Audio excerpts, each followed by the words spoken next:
The importance of maritime transport for trade and development cannot be overemphasised.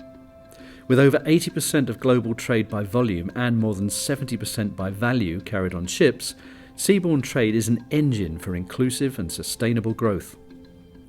Maritime transport is an essential part of the so-called blue economy.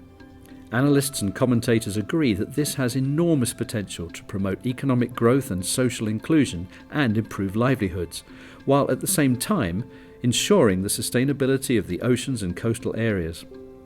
It's been identified as a vital element in enabling many of the UN Sustainable Development Goals to be realised.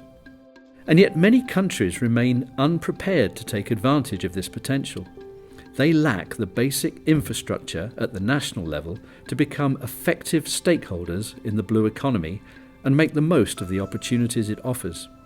What they lack and what they need is a coherent and coordinated national maritime transport policy. So what exactly is a national maritime transport policy?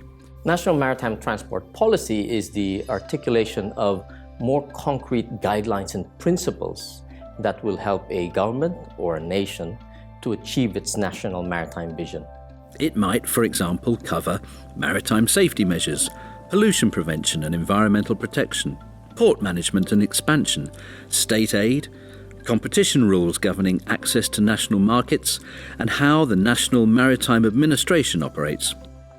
All those involved need to participate in drawing up the policy to ensure they understand it and they buy into it. I would say the first steps would be to identify a leading ministry or agency, and then to prioritize the national goals and the national objectives in national maritime transport policy. This means a number of different government entities will need to be involved. Ministries for maritime affairs, transport, environment, finance, economic planning, fisheries, and even defence are all likely to be involved. Foreign affairs and even education and labour could also have a seat at the table. And in most countries, the private sector and NGOs would ideally also be part of the conversation. It's a complex process, but where do you start?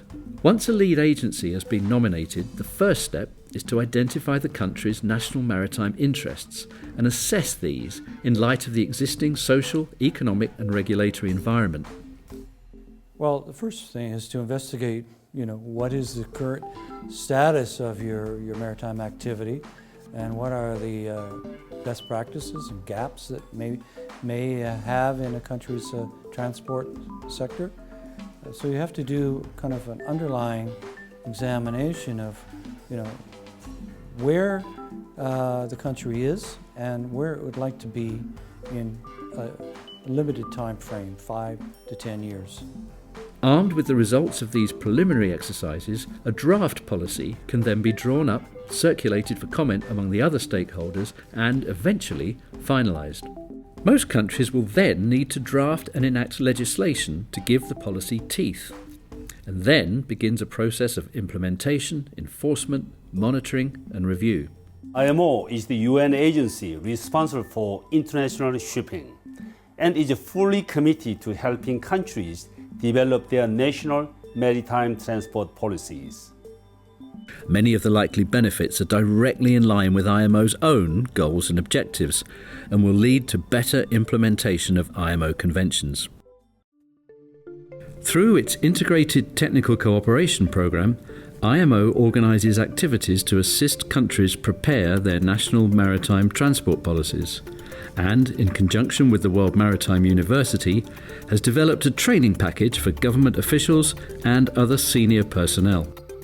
A well-structured and implemented national maritime transport policy can pave the way for modern and effective maritime governance, for timely application of new technology, for enhanced maritime safety and security, for better maritime education and training, and for improved environmental protection.